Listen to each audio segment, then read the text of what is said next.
Good morning बच्चों। मैं आपकी एकता शुक्ला मैम आज आपको संस्कृत पढ़ाऊंगी। कैसे हैं बच्चों आप सभी? अपना ध्यान बखूबी रख रहे हैं ना?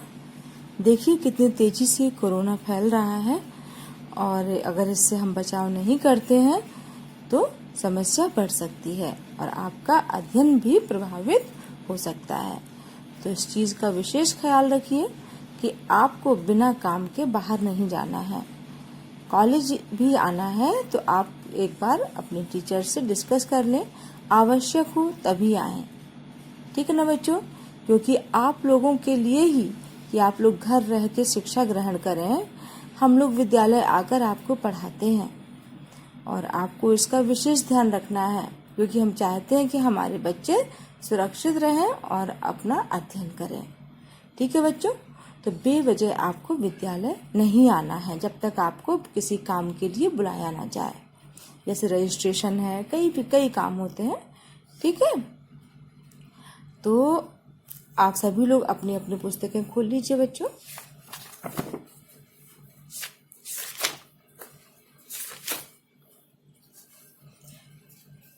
बच्चों पिछली कक्षा में मैंने जैसा कि आपको बताया था संस्कृत नाटक कॉमेडी, ठीक है ना? इसी को मैंने पढ़ाया था। मैंने ये भी कहा था कि आपका पूरा कोर्स साथ साथ चलेगा। जैसे आपके में संस्कृत गद्य भारती है, संस्कृत पद्य पीयूषम है पाठ्यक्रम में, संस्कृत कथा नाटक कॉमेडी है। ठीक है? तो जो कोर्स काटा गया है वो भी मैंने आपको बताया।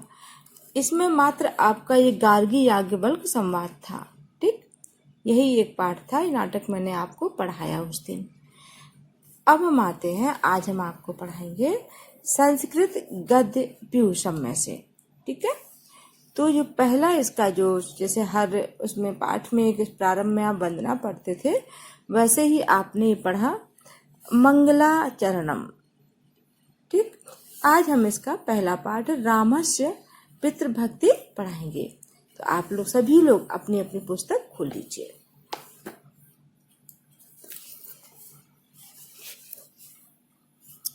बच्चों बहुत सुंदर पाठ है।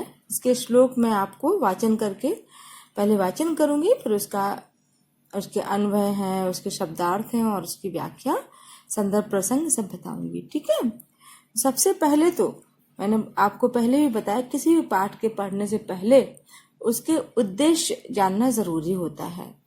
तो इसका उद्देश्य क्या है इस पाठ का कि आप एक पौराणिक कथा से आपको जानकारी मिल सकेगी। एक पौराणिक कथा को आप जान सकेंगे। आपने राम का नाम सुना ही है। इस कथा के माध्यम से एक मार्मिक जो वर्णन किया गया है तो उसका भी अध्ययन आप कर सकेंगे। साथ ही जो इस कथा में आपको मिलेगा कि पिता की आज्ञा आदि का जो महत्व मिलेगा, राम का मर्यादा पुरुषोत्तम होना, इन सभी का महत्व भी समझ सकेंगे। आप राम के चरित्र से भली भांति परिचित हो सकेंगे। ठीक है बच्चों, ये इसका उद्देश्य है। अब हम आते हैं पाठ पर। इस पाठ का बच्चों वैसे तो परिचय पूरा दिया गया है। ठीक है? ये पूरा परिचय दिया गया। आप कहें तो मैं इसका वाचन कर दूं। काफी बड़ा पाठ है, श्लोक है। इसको कम से कम मैं 3 या 4 भागों में पढ़ाऊंगी। तो आज भाग 1 है। इसका जो पाठ ऊपर दिया गया है इसका वाचन तो आप स्वयं कर सकते हैं, लेकिन फिर भी मैं आपको संक्षिप्त में पढ़ा दे रही हूँ कि प्रस्तुत पाठ आदि कवि महर्षि वाल्मीकि द्वारा रचित रामायण के अयोध्या कांड। बच्चों रामायण जो है उसके कई कांड हैं, आप जानते ही हैं। तो उसमें जो एक पहला बाल कांड है, दूसरा अयोध्या कांड है। तो अयोध्या कांड के 18वें और 19वें सर्गों से ये श्लोक संस्कृत हैं। जो संकलित किए गए हैं श्लोक जहाँ से लिए गए हैं वो क्या है? रामायण के अयोध्या कांड के 18वें और 19वें सर्गों से लिए गए हैं, वहीं से संकलित है। रामस्य पितृभक्ति।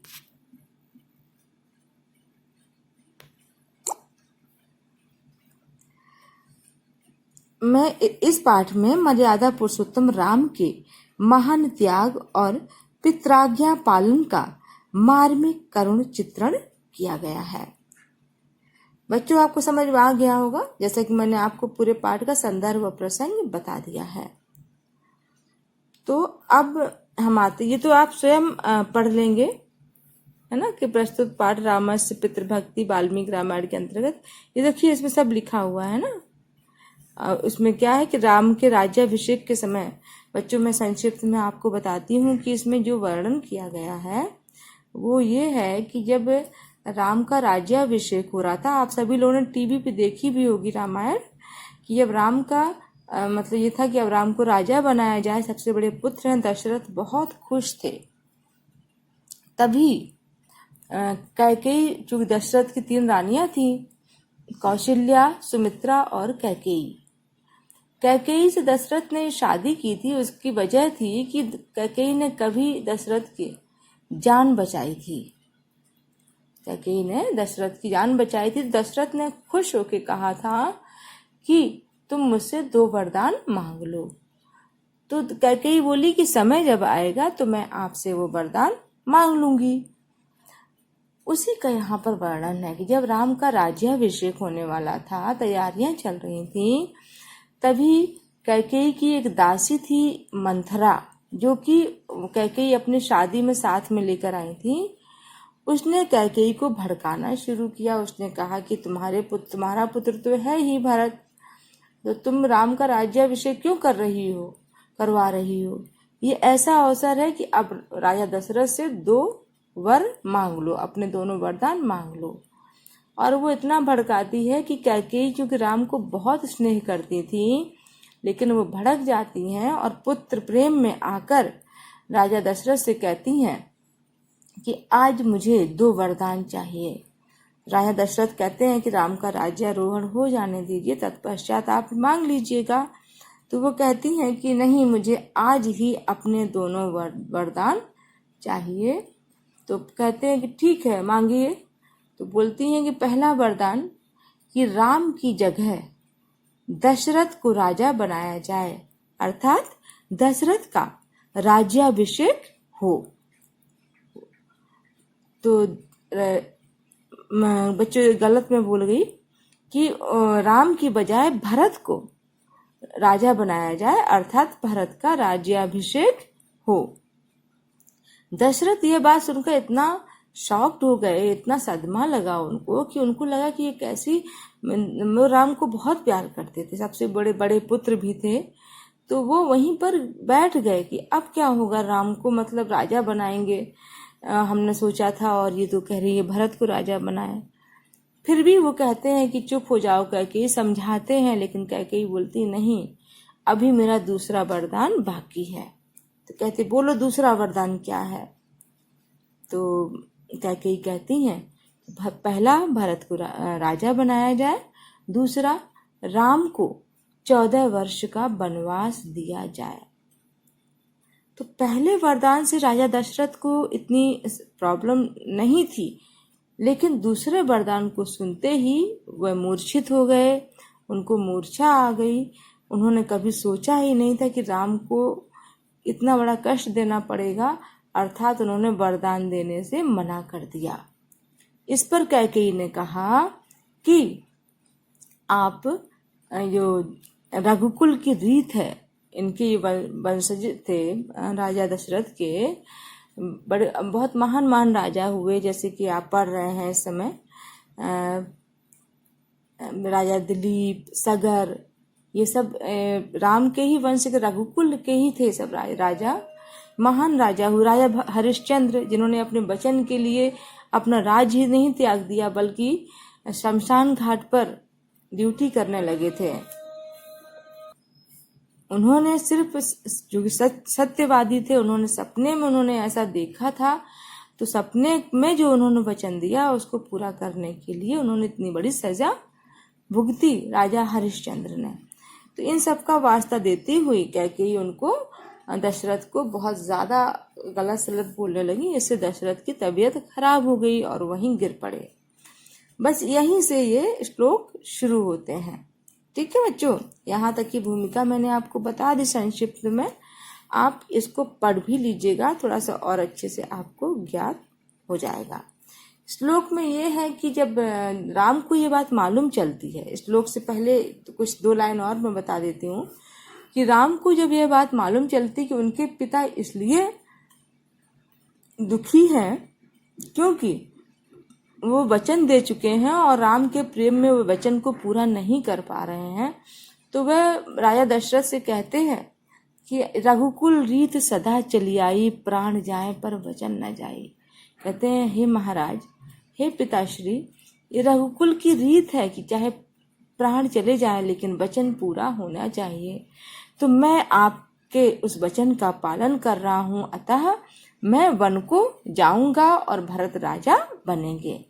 इस प्रकार वह साधु के वेश में, क्योंकि कैकेयी ने कहा था कि वो साधुओं के वेश में रहे, ये नहीं कि यहाँ से राजा बन के जाएं और वहां पर भी नौकर चाकर हो, नहीं, जैसे साधु लोग रहते हैं उस प्रकार वह जीवन यापन करें। तो जब वह साधु के वेश में जब वो आते हैं, ये देखिए यहाँ नीचे की पंक्तियों में, राजा ने जो वचन मन में सोचा है मैं अवश्य पूरा करूंगा। कैकेयी द्वारा दोनों वरों को सुनकर तथा अपने पिता के वचन को पूर्ण करने के लिए श्री राम बन जाने का निश्चय करते हैं। ठीक है, यहाँ से अब शुरू होते हैं श्लोक। अब मैं इसका वाचन करूंगी, शब्दार्थ बताऊंगी और तत्पश्चात आपको अर्थ बताऊंगी। संदर्भ तो आपने समझ ही लिया होगा, लेकिन मैं अभी संदर्भ प्रसंग भी समझा देती हूँ। सह ददर्श शासने रामो निशस्त्रम पित्रम शुभे कैकेय्या सहितम दीनम मुखेन परिशुष्यतः। यहाँ पर सबसे पहले संदर्भ बच्चों समझ लीजिए। सबसे पहले शब्दार्थ सुनिए।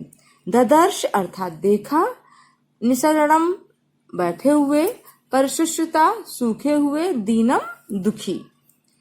तो यहाँ पे संदर्भ क्या होगा कि प्रस्तुत श्लोक में आदि कवि वाल्मीकि रचित रामायण से संकलित ये श्लोक है। तो प्रस्तुत श्लोक आदि कवि वाल्मीकि रचित रामायण से संकलित हमारी पाठ्य पुस्तक संस्कृत पद्य पीयूषम में से लिया गया है। ठीक है, उसमें कौन सा पाठ है ये आपको लिखना है। एक बार पुनः पूरा संदर्भ सुनिए कि प्रस्तुत श्लोक हमारी पाठ्य पुस्तक संस्कृत पद्य पीयूषम में रामस्य पितृभक्ति शीर्षक नामक पाठ से लिया गया है। ठीक है, अब प्रसंग क्या होगा, प्रसंग सुनिए कि इसमें कैकेयी के द्वारा महाराज दशरथ से 2 प्रकार के वर प्राप्त किए जाने के बाद सुमंत्र द्वारा राम को राजकक्ष में बुलाए जाने पर श्री राम की प्रतिक्रिया का यहाँ पर वर्णन किया गया है। मतलब श्री राम के चेहरे पर किस तरह के भाव आते हैं, क्या प्रतिक्रिया होती है, उसका वर्णन किया गया है। दोबारा प्रसंग सुन लीजिए कि इसमें कैकेयी द्वारा महाराजा दशरथ से 2 वर प्राप्त किए जाने के पश्चात उनके जो मंत्री सुमंत्र द्वारा राम को राजकक्ष में बुलाए जाने पर श्री राम की प्रतिक्रिया का वर्णन है इस श्लोक में। ठीक है बच्चों, प्रसंग तो बदलता रहेगा, संदर्भ यही रहेगा, आप ध्यान से इसको लिखिएगा। अब आते हैं व्याख्या पर कि जब राम ने पिता को देखा, सा ददर्श शासने, उस राम ने जब पिता को देखा, दशरथ को कैकेयी के साथ एक सुंदर आसन पर बैठे देखा, लेकिन ये ना पितरम शुभे, सुंदर आसन पर बैठे देखा, कैकेय्या सहितम, कैकेयी के साथ, दीनम मुखेन परिशुष्यता, लेकिन उनका जो चेहरा था वह विषाद यानी कि दुख में डूबे हुए थे, उनका मुख सूखा हुआ था तथा बड़े असहाय दिखाई पड़ रहे थे। एक बार फिर सुन लीजिए बच्चों कि जब राम ने कैकेयी के साथ पिता को सुंदर आसन पर बैठे हुए देखा तो देखा कि उनका वह विषाद यानी कि दुख में डूबे हुए थे, उनका मुंह सूखा हुआ था तथा बड़े असहाय दिखाई पड़ रहे थे। सह पितुश्चरणों पूर्वमभिवाद्यं विनीतवतः ततो ववन्दे चारणों कैकेय्या सुषमाहिताः। इसमें क्या है बच्चों, जो सबसे पहले शब्दार्थ अभिवाद्य प्रणाम करके, सुषमाहिता अत्यंत सावधान। इसका प्रसंग क्या होगा, इसका भी प्रसंग यही होगा कि राम की प्रतिक्रिया का यहाँ पर वर्णन किया गया है। तो यहाँ पर अत्यंत सावधान श्री राम ने पहले अपने विनीत पिता को, सावधान मुद्रा में थे राम, अपने पिता को सबसे पहले चरण स्पर्श किया, प्रणाम किया, उसके बाद कैकेयी के चरणों को प्रणाम किया। रामेति युक्त्वा तुम वचनम वाष्पपर्याकुलेक्षणाः शशाङ्कः नृपतिर्दीर्घो न्यच्युतम नाभिभाषितम्। अर्थात फिर वो कहते हैं, भगवान राम ने जब उन दोनों लोगों के चरण स्पर्श कर लिए तो तत्पश्चात वो कहते हैं कि आंसुओं से, मतलब ये ध्यान दे रहे हैं कि आंसुओं से भरे व्याकुल नेत्र, बच्चों शब्दार्थ जरा सुन लीजिए, कि वाष्पपर्याकुलेक्षणा अर्थात आंसुओं से व्याकुल नेत्रों वाले, इक्षुतम देखने के लिए, अभिभाषितम बोलने के लिए। तो आंसुओं से भरे व्याकुल नेत्रों वाले दुखी राजा दशरथ हे राम इस शब्द को कहकर उनकी ओर देख न सके और ना ही कुछ बोल सके। समझ में आया बच्चों? रामेक्त्वा मतलब राम बोलकर, तु वचनम राम बोलकर, यह वचन बोलने के बाद आंसुओं से कुलेक्षणा मतलब आंसुओं से पूर्ण नेत्रों से राजा दशरथ ने एक वचन बोला कि हे राम, शशांका, उसके बाद ना तो बोल सके और ना ही देख सके। ठीक है बच्चों, अब आते हैं चौथे श्लोक पे। चिंतयामास चतुरो रामा पितृहिते रतः किंस्विद्धयो नृपतिर्नम मां प्रात्यभिनन्दति। यहाँ पर बच्चों पितृहिते, पिता के हित साधन में, ये पूरा मैं आपको दोनों, क्योंकि इन श्लोकों का अर्थ समझाने में दोनों को पढ़ना पड़ेगा तभी आप समझ पाएंगे। अन्यदा मां पिता दृष्ट्वा कुपितोऽपि प्रसीदति तस्य मामद्य संप्रेक्ष्य किमायासः प्रवर्तते। अब दोनों का मैं एक साथ आपको अर्थ बताती हूँ। इस सबसे पहले संदर्भ सुन लीजिए कि इस श्लोक में उन घटनाओं का वर्णन है जिस समय राजा राम दशरथ के दर्शन के लिए कैकेयी के भवन पहुंचते हैं, ये इसका प्रसंग होगा। और व्याख्या क्या होगी?